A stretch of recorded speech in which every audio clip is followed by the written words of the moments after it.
noite. Hoje, no nosso cenário político, vamos conversar com o professor Felipe Ribeiro, da Escola Acrópole de Filosofia. E mais, após desistência de Rogério Marinho, direita confirma Álvaro Dias ao governo do RN. Hoje no cenário político.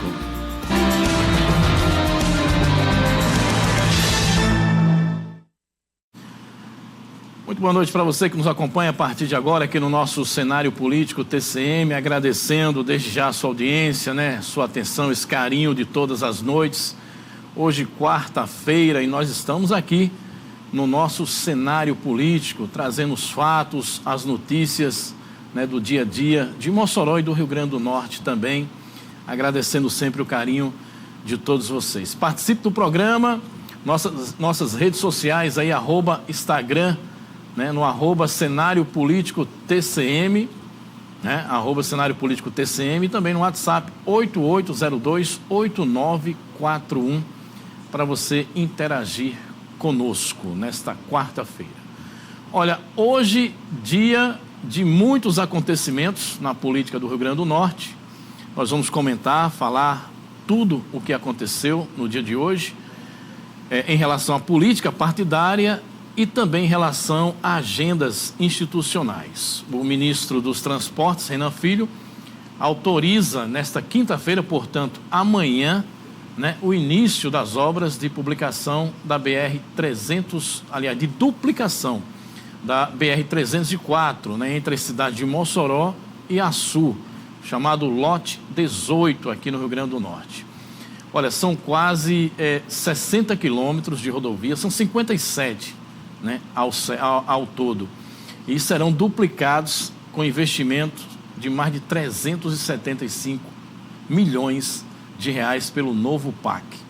E aí, durante o evento, também amanhã, ocorrerá a publicação do edital para a duplicação do trecho da 304 entre a final da reta Tabajara, e Macaíba.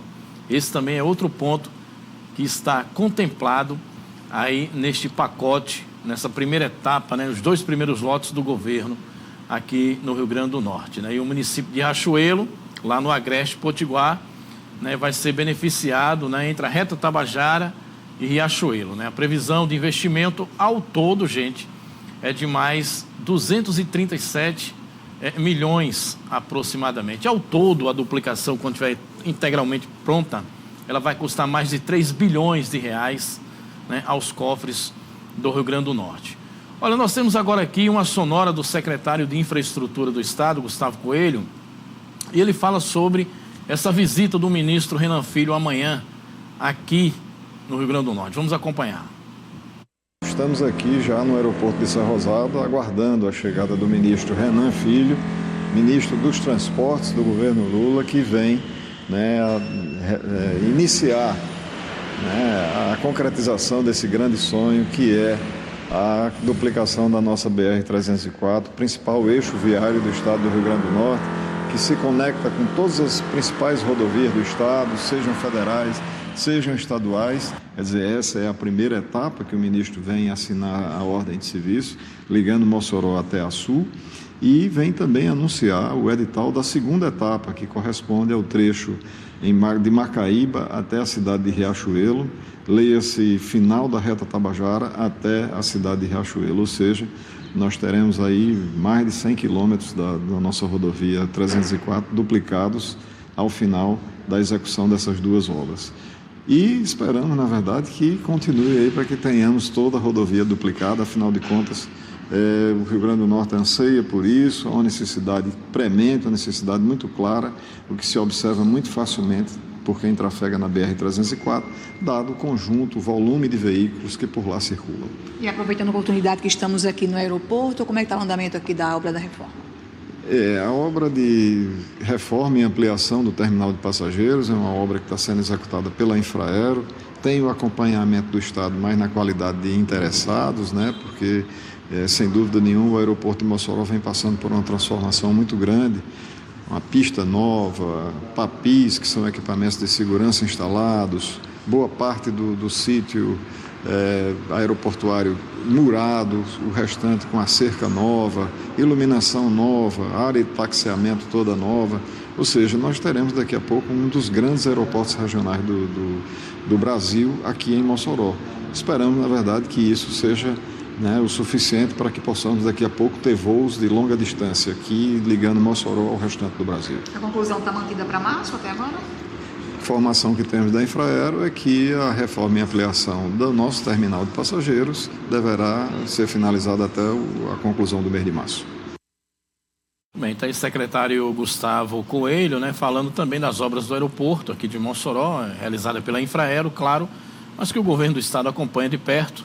Previsão de entrega é para março, outro equipamento muito importante para Mossoró e toda a região.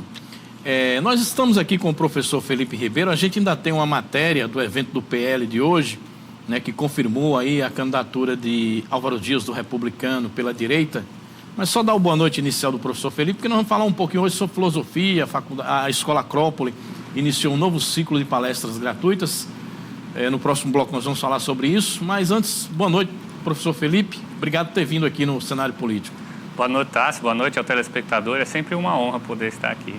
Perfeito. Então, vamos segurar um pouquinho o segundo bloco, vamos falar sobre filosofia, porque agora nós temos a reportagem da coletiva de hoje em Natal, onde, após a desistência de Rogério Marinho, a direita do Rio Grande do Norte confirmou Álvaro Dias como candidato ao governo do estado. O anúncio foi feito hoje lá na sede do PL. Vamos à reportagem. O senador Rogério Marinho, do PL, anunciou nesta quarta-feira a desistência da pré-candidatura ao governo do Rio Grande do Norte. Segundo ele, a decisão foi tomada após um pedido do ex-presidente Jair Bolsonaro para que atue diretamente na articulação nacional da campanha de Flávio Bolsonaro à presidência. O senador Flávio nos convidou para participar dessa coordenação liberal do partido, e na quinta-feira passada nós tivemos uma conversa com um dos advogados do presidente da República. Eles trouxeram esse pedido, e para mim é uma convocação. Isso é o que ocasionou a minha decisão. Você do bilhete? Houve uma conversa com o advogado do presidente que transmitiu a vontade do presidente de que nós ficássemos com essa posição de ajudar o presidente Flávio Bolsonaro na sua candidatura. Com a saída de Rogério Marinho da disputa, o grupo político passa a apresentar um novo nome ao executivo estadual. O ex-prefeito de Natal, Álvaro Dias, foi apontado como pré-candidato ao governo do estado. Essas questões não está tudo definido ainda, falta a indicação do vice-governador, do outro senador, faltam outras questões que vão ser discutidas, abordadas pelo nosso grupo político, mas todas vão ser encaminhadas e resolvidas de acordo com o momento oportuno. O senhor é candidato à eleição direta? O grupo vai apresentar algum candidato para a eleição direta? Poderia ser, se fosse a vontade do grupo. Nós temos de conversar, de dialogar, mas a princípio não está nos nossos planos, nem no nosso projeto disputar a eleição indireta. Está, sim, disputar a eleição democrática, livre, soberana, com o voto do povo, apresentando propostas, apresentando um programa propositivo para conseguir o objetivo maior, que é mudar o Rio Grande do Norte. O anúncio foi feito durante um evento político que reuniu lideranças estaduais e nacionais. Entre os presentes estavam o prefeito de Natal, Paulinho Freire, a vereadora Nina Souza, do União Brasil, pré-candidata a deputada estadual, e o senador Stevenson Valentim, do PSDB, que irá disputar a reeleição ao Senado. A movimentação reforça o início das articulações para as eleições de 2026 no estado. Com definições ainda em andamento, o cenário político potiguar segue em construção e deve ter novos desdobramentos nos próximos meses. Bem, está aí, portanto, o anúncio de Álvaro Dias como candidato pelo PL, aliás, pelo Republicanos com o apoio do PL. A se saber ainda quem vai ser o vice nessa chapa, ainda essa definição. Rogério Marinho seria o nome mais competitivo, no âmbito da direita, dessa direita aí, do PL, todo o seu agrupamento. né? Por maior rejeição que ele possa ter dos seus antagonistas, mas era o nome que estava mais capacitado, digamos assim, trabalhado, né? Que já estava sendo feito todo um projeto em torno dessa candidatura, mas ela teve que ser abortada, né? Em razão desse compromisso nacional que ele abraça na candidatura de Flávio Bolsonaro. E aí Álvaro Dias surge como opção. Vamos ver se essa candidatura ou pré-candidatura realmente se sustenta até as convenções de junho. Muita coisa ainda pode mudar, né? O candidato Silvio Valentim, que em tese seria o mais competitivo por esse grupo, resolveu priorizar a sua reeleição ao Senado da República. Olha, antes da gente começar aqui com o professor Felipe, tem uma matéria aí sobre o Tribunal Superior Eleitoral, viu? O TSE abriu espaço para receber sugestões sobre eleições deste ano. A população está sendo convocada a participar. Acompanhe. Neste ano, os eleitores devem votar para presidência, governo e Senado, além de deputados federal, estadual e distrital. E diante dessas eleições, o Tribunal Superior Eleitoral pretende aprimorar regras. Nesse período de janeiro, ele abre uma consulta. Quem tiver interesse em participar, em propor mudanças, vai lá no site do TSE, tem um formulário, faz essa proposição. E aí o tribunal vai analisar. Essas resoluções, elas têm que estar todas prontas até o início de março desse ano. Então o tribunal terá o mês de fevereiro para fazer uma análise nas propostas e consolidar ou não isso aí na legislação. Qualquer eleitor pode e deve apresentar sugestões. De acordo com o TSE, as novas regras serão construídas a partir dessa escutativa. Terminando esse prazo, o Tribunal Superior Eleitoral vai realizar audiências públicas que estão marcadas para acontecer entre os dias 3 e 5 de fevereiro. Depois disso, o plenário terá que debater e aprovar ou não as normas. De acordo com o chefe da 34ª Zona Eleitoral de Mossoró, Márcio Oliveira, o TSE também pretende implantar novas regras em relação ao uso das redes sociais e da inteligência artificial. Até agora não houve nenhuma mudança significativa, mas assim, as mudanças que nós vimos nos últimos anos, elas já são significativas e precisam ser observadas. Primeiro, a propaganda eleitoral só é permitida a partir do dia 16 de agosto desse ano, né? E aí muita gente às vezes confunde o que sai nas redes sociais com propaganda eleitoral. A legislação hoje, ela prevê uma série de atos, de conteúdos que não caracteriza propaganda eleitoral irregular. Então, por exemplo, é possível alguém que pretenda ser candidato divulgar suas propostas pessoais, dizer sua plataforma de trabalho, expor vídeos dizendo sua opinião sobre questões nacional, dizer o que fez, o que tem de serviço prestado pela comunidade, sem que isso caracterize propaganda eleitoral. Ele não vai poder dizer que é candidato, porque ninguém é candidato ainda, e nem pedir voto. Lembrando que pedir voto não é só você dizer voto em mim, mas qualquer palavras aí associadas. Uma outra questão, o impulsionamento de conteúdo, né, que é muito comum hoje em redes sociais. Eu posso fazer impulsionamento? Pode, é possível. Só que como ninguém é candidato, isso aí tem algumas regras. Primeira delas, pode ser feita pelo partido político, divulgando sua imagem. Segunda, pode ser feito por você, pessoa física. O primeiro turno das eleições de 2026 acontece dia 3 de outubro, primeiro domingo do mês. E o segundo turno em 31 de outubro, último domingo. Obrigado, Manuela de Souza. Portanto, está aí regras, né, no período eleitoral importante, né, para não só os partidos, candidatos, mas principalmente o cidadão também estar antenado, né, ligado sobre o que pode e o que não pode.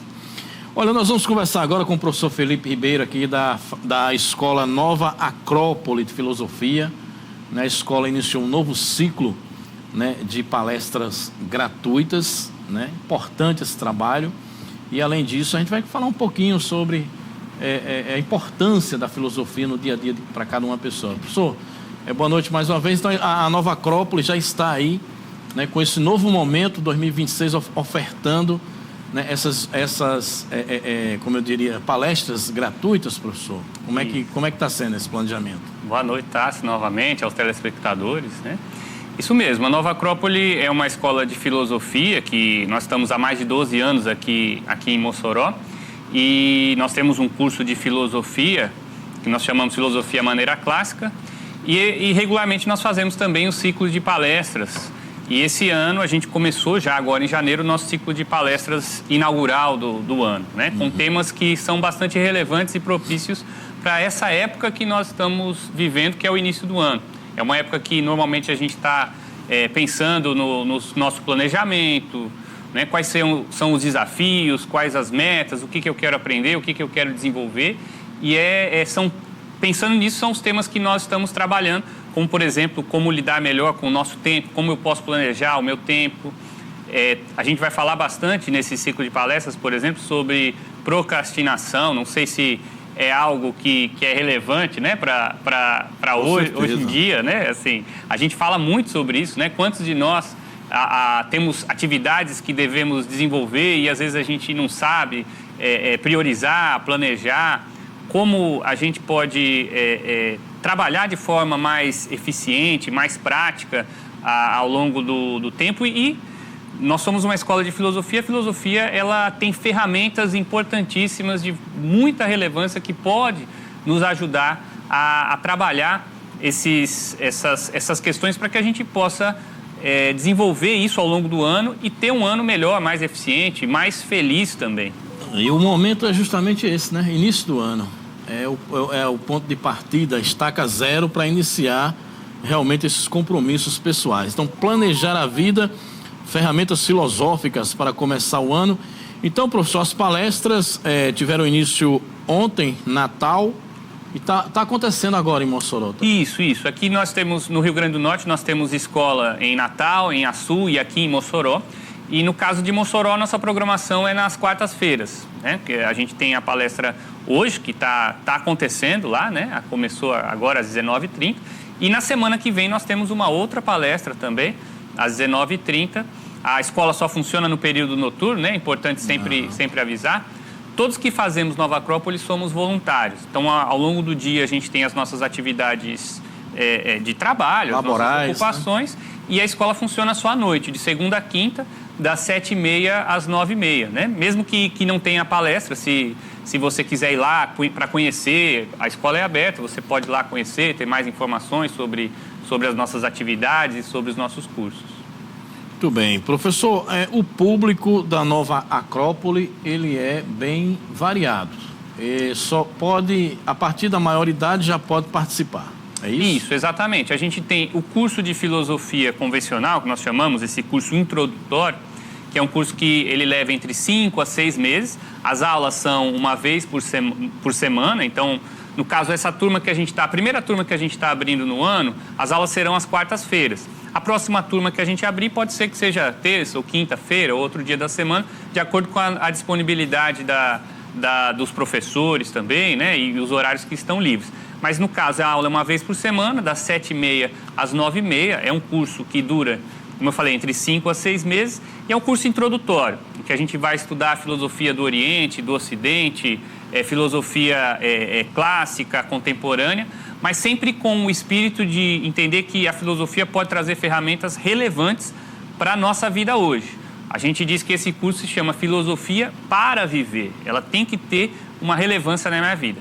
E o pré-requisito para você fazer parte do curso é você ter curiosidade e ter essa suspeita de que a filosofia pode ser essa ferramenta que pode ajudar a lidar com os problemas do meu dia a dia, né? Buscar soluções para problemas ou conflitos que eventualmente eu não tô conseguindo resolver. E aí sim, a partir dos 18 anos, não é um curso acadêmico, não é um curso que gera diploma, gera um grau. Então, qualquer pessoa, independente da formação, independente da profissão, da religião, enfim, pode se matricular e fazer o nosso curso. E também nós temos um curso de filosofia. Se você é jovem, tem menos de 18 anos, nós temos uma turma de filosofia para jovens, que é a partir dos 14 anos. Então, dos 14 aos 17 ali, quase aos 18 anos, nós temos essa turma, que essa sim é às terças-feiras, a partir das 19 horas. Uma vez por semana. Também, se você tem um filho nessa idade, tem interesse, pode conhecer a escola ou contatar a gente pelas nossas redes sociais, né? Nova Acrópole. Isso, Nova Acrópole Mossoró no Instagram. Pode mandar mensagem que a gente responde rapidinho. Quanto tempo demora um módulo de estudos na Nova Acrópole? O nosso curso introdutório, ele dura entre 5 a 6 meses, porque as aulas são uma vez por semana. São 3 disciplinas que nós trabalhamos nessa introdução. A disciplina de ética, e que a gente vai trabalhar o tema da consciência. Eu gosto sempre de dizer o seguinte: a filosofia ela vem também para ajudar a gente a responder aquelas questões mais importantes, que talvez não tenham uma relevância imediata, mas que muitas vezes a gente já se fez e por se perder no dia a dia, na rotina, parece que às vezes a gente deixa de lado. Mas a filosofia pode nos ajudar a responder, por exemplo, quem somos nós, ou quem eu sou. E isso é o tema que a gente trata dentro dessa disciplina que nós chamamos de ética. O que é o ser humano, né? O que constitui isso que nós chamamos de ser humano, quais são as partes, como eu posso lidar com cada aspecto e conflito interior para que eu possa me harmonizar como ser humano. O segundo aspecto é a gente, por exemplo, tentar responder aonde estamos e então entender que eu sou um indivíduo imerso numa sociedade. E aí a gente entra na disciplina que é a vida em sociedade. Então, enquanto eu trabalho a consciência interna e o desenvolvimento individual, eu também trabalho essa convivência externa, ou seja, como eu posso harmonizar a convivência entre nós. Isso é o que a gente trata na disciplina de vida em sociedade, que nós também chamamos de sociopolítica. E, finalmente, a gente finaliza o curso, a última disciplina do curso é filosofia da história, em que a gente vai ver como aprender com a história de um ponto de vista filosófico. Esse curso ele tem a duração de 6 meses. A pessoa faz, se gostar, quiser continuar, nós temos aí o segundo nível, que aí já é um curso de alguns anos. Nosso amigo Clério, que também é ativista do movimento Luto na BR, viu? Amanhã, assinatura do contrato do ministro aqui em Mossoró, ministro Renan Filho, na duplicação primeiro trecho. Vamos acompanhar, Clério Soares, vamos acompanhar todo esse processo do começo ao fim. Isso é uma luta que realmente você tem tido uma colaboração importante, né?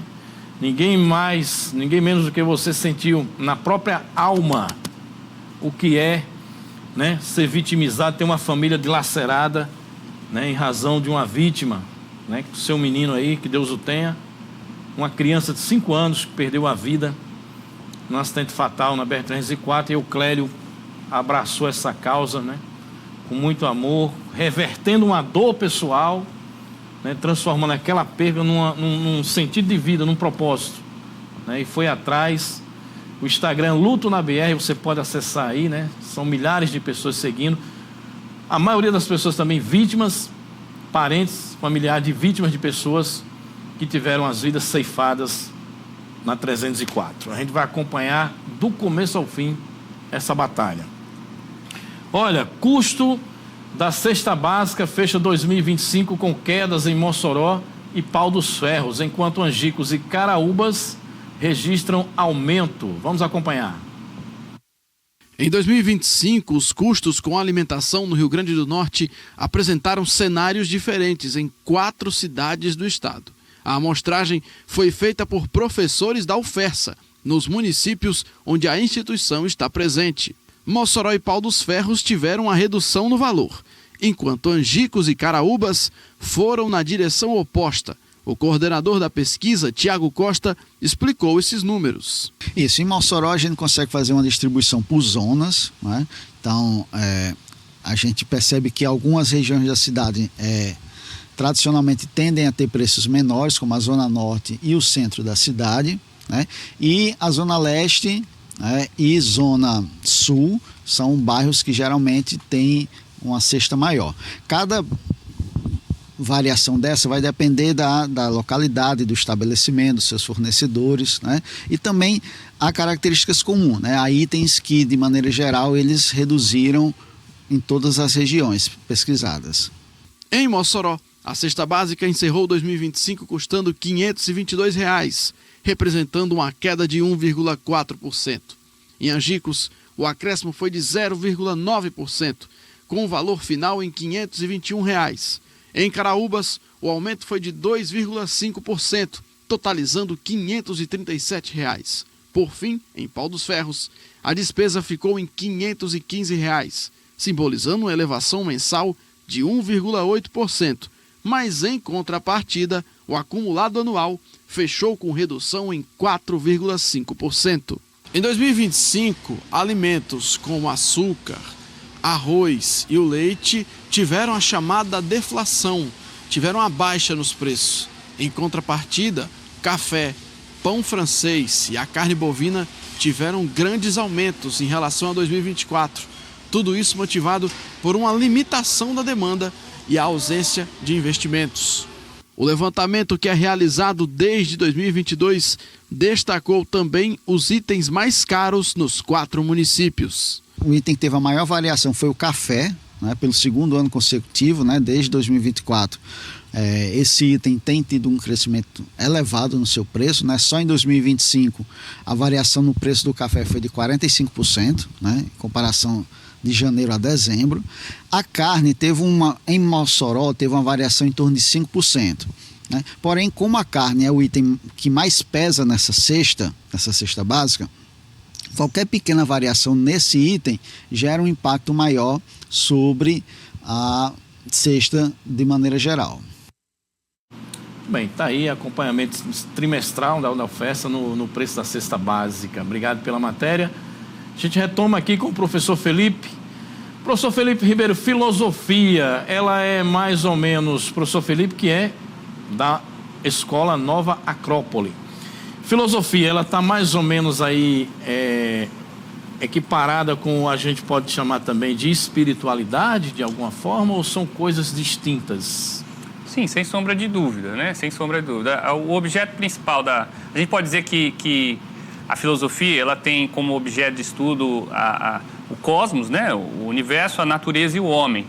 E aí, evidentemente, que isso englobaria todos os aspectos que se referem a esses 3 itens. Na verdade, a gente pode dizer a tudo, né? Então, a filosofia, ela se refere a tudo.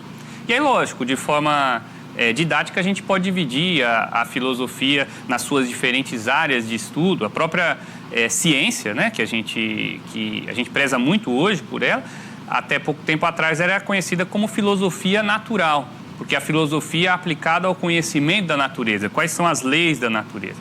Mas, via de regra, quando a gente fala em filosofia, a gente associa a essa busca, a ferramenta do filósofo em geral é a indagação e a investigação. Então, a filosofia ela pode ser aplicada a tudo aquilo que eu tenho interesse de investigar e de saber, de conhecer. Não só do ponto de vista do fenômeno, ou seja, das aparências, de como as coisas se parecem, mas até mesmo das suas essências. E aí, quando eu falo da essência do ser humano, por exemplo, evidentemente que eu não tenho como deixar de lado a questão da espiritualidade. Tudo bem. Eu acho importante a gente levar um pouquinho do conhecimento da trajetória, história da filosofia, até para quem desejar fazer a Nova Acrópole, né? Então, nós temos aí, professor, no Ocidente, por exemplo, queria que o senhor fizesse uma exposição, a filosofia nasce na Grécia, no Ocidente, né? Mas antes disso, havia ainda, na parte oriental do mundo, já conhecimentos, né, nesse viés do autoconhecimento, na busca do interior, ao ponto em que a Grécia, em nível de Ocidente, me parece que ela representa o berço da civilização, por assim dizer, como, por exemplo, o nascimento de várias ciências, a exemplo da democracia, que eu quero chegar a fazer um link para chegar na política. Sim. Democracia, o conceito de democracia, antes do conceito de Estado, né, da criação do Estado, né, dos contratualistas e tudo mais, que é bem mais recente, a gente pode dizer que esse conceito que conhecemos sobre democracia, que vem desaguar na política, que temos hoje, surge exatamente na Grécia. Sim. Onde havia a polis. Isso, sem Vamos dúvida. fazer uma explanaçãozinha sobre isso? Eu gosto de dizer que, na verdade, por mais que a gente associe o surgimento da filosofia com um período de ascensão do povo helênico, da civilização que nós conhecemos como povo grego, eu gosto de dizer que a filosofia nasce junto com o homem. Essa é a verdade. Porque desde o momento que surge o homem, surgem essas perguntas fundamentais. E pode ser que a forma de se fazer filosofia e até mesmo o uso dessa palavra, para quem não sabe, a palavra filosofia, ela é de origem grega, evidentemente, e ela junta duas palavrinhas que é sofia, no final, sofia, que significa sabedoria, e filos é afinidade ou amor. Então, o filósofo, existe uma lenda que diz que quem inventou essa palavra foi Pitágoras de Samos. Diz que afirmaram para ele, perguntaram, né? Pitágoras, você é um sófos, um sábio? Ele falou, não, eu não sou um sábio, eu sou um filósofo, eu sou um amante da sabedoria. Eu sou aquele que busca. Sempre que a gente associa ao amor, a gente pode lembrar de eu amo algo que eu busco, que eu quero estar próximo, que eu eventualmente não tenho, não possuo, mas eu quero chegar lá. Então, o filósofo é esse que ama a sabedoria. E a gente pode dizer que desde sempre existiram seres humanos que buscaram a sabedoria. E com esse nome de filosofia, e mais especificamente a filosofia do tipo, vamos dizer assim, racionalista, ela vai surgir nesse momento, mais ou menos 400 anos antes de Cristo, com o período que nós chamamos de período clássico, que é quando tem os três principais filósofos desse período, que é Sócrates, Platão e Aristóteles. Mas até mesmo antes desse período, a Grécia, ela vive o período que nós conhecemos como o período dos pré-socráticos, que são filósofos que chega muito pouco material deles, essa é a verdade. A linguagem que eles trabalhavam é uma linguagem de difícil entendimento, mas, a bem da verdade, eles são filósofos, os primeiros filósofos da natureza. Esses que não vão se debruçar tanto sobre os problemas da convivência, mas os problemas do cosmos, né? E aí a gente tem diversas escolas dos filósofos pré-socráticos. Mas eu diria que sempre, no Oriente, no Ocidente, na Grécia, na China, na Índia, em todo lugar que existiu civilização humana, quando a gente vai estudar, a gente vê que existiram escolas de filosofia. Talvez não com esse nome, mas sempre existiu. E como é que se explica na história? Por que aquela região, a Grécia, então, foi esse berço, né, que eclodiu esse conhecimento? Existe alguma razão para isso? Sim, a gente tem uma série de contextos históricos. Isso é um dos elementos que a gente estuda, por exemplo, em filosofia da história. A gente entender que o momento histórico que nós vivemos, ou aqueles que passamos, eles não são momentos que chegaram ao acaso. A gente entende que a história tem uma intencionalidade e uma casualidade, ou seja, esse momento que a gente vive, ele é reflexo de algo que veio antes. Então, evidentemente que o fato da filosofia ter tido esse momento, esse apogeu naquele período, na Península Helênica, no Mediterrâneo ali, que a gente conhece como Grécia, tem vários motivos, né? Um deles, por exemplo, que a gente pode citar, é porque muitas dessas escolas dos pré-socráticos, que já existiam e que a gente não se tem muito material, não se conhece tanto quanto a gente conhece a filosofia grega, eram escolas que vêm do Oriente. Sim. Só que existia um momento em que os persas estavam invadindo o Ocidente e mais ou menos empurram essas escolas para aquele local. Ao mesmo tempo, aquele povo, ele estava saindo de um momento parecido com uma Idade Média, vamos dizer assim, em que eles voltam a ter um alfabeto, a escrita e começam a se organizar melhor civilizatoriamente. Então, é um conjunto de fatores que propiciam o surgimento dessa filosofia, que, sem sombra de dúvidas, vai ter um efeito no mundo ocidental muito importante. Não devido especificamente ao próprio povo grego, mas principalmente a um povo que vai surgir um pouco depois, que é o povo romano. Sim. Porque quando Roma ele invade a Grécia, que vai ocorrer no período já de decadência da Grécia, Roma invade.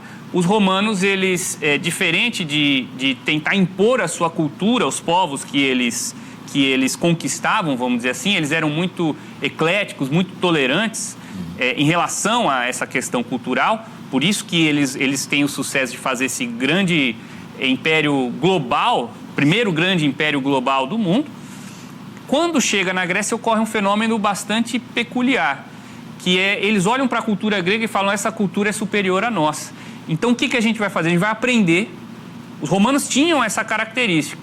Logo no início da civilização romana, tem uma história bastante interessante, que eles entraram em guerra com um povo, que é os sabinos, e eles chegaram à conclusão que os sabinos eram melhores governadores do que eles. Então, eles falaram assim, bom, conquistamos vocês, mas vem aqui, vocês vão governar a gente aqui, bota o sistema, porque vocês são melhores vassalagem, mais ou menos. Sim, sim. E aí Roma faz isso com a filosofia grega e acaba levando o idioma, a cultura, a literatura e toda a filosofia grega para o mundo ocidental da época. Muito bem, muito bom conversar com o professor Felipe Ribeiro, né? É a Escola Nova Acrópole, viu? As aulas já estão aí, palestras gratuitas, e você pode procurar mais informações no Instagram, né, da Nova Acrópole Mossoró. Professor, nós temos ainda 3 minutos, né, pessoal? Mais ou menos aí, 3,5. Dá para resumir a origem dessa política, esse programa de política também, essa política que a gente conhece hoje, ela tem seu DNA, sua gênese também, né, nesse processo da democracia grega? Né? Sim, a própria palavra política é uma palavra grega, né? Porque a Grécia, na época clássica, ela era organizada em cidades e estados, ou seja, é como se cada cidade e seus arredores fossem micropaíses. Não existia os países como a gente conhece hoje, né, que às vezes de dimensões continentais, eram cidades, e essas cidades tinham a sua legislação, a sua forma de governo. E o nome que eles davam a essa cidade eram justamente polis.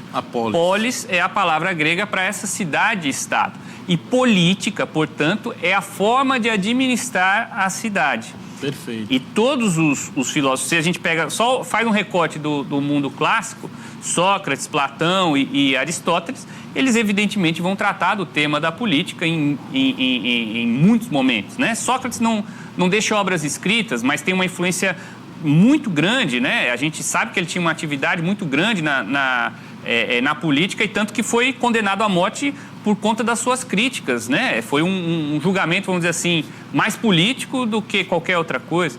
Mas o próprio Platão, que tem muitas obras, e Aristóteles também, tem obras falando sobre política. Platão, na República, que o nome original da obra, em português é República, mas o nome original é Politeia, ele vai justamente falar sobre as formas de governo. É um dos temas que a gente trata no nosso curso, né? Bem, professor, a gente tem 1 minuto. Professor Felipe Ribeiro, Escola Nova Acrópole, Mossoró, está de portas abertas, se você quiser aprender mais sobre filosofia. Obrigado, professor. Rapidamente, sua despedida aqui, sua boa noite no nosso cenário político. Eu que agradeço, tá? A você, aos telespectadores, é sempre uma honra. E fazer o convite, né? Pode acessar o nosso Instagram, Nova Acrópole Mossoró, que vai ter as informações do nosso curso, e nós estaremos lá de portas abertas para recebê-los na nossa escola. Ok, bom, gente, assim nós encerramos o nosso cenário político de hoje, quarta-feira, mandando um abraço aqui para Renato, para Bruno e para o Emerson aí no Master. Também sem eles não faríamos o programa todas as noites. Boa noite, até amanhã às 19h20.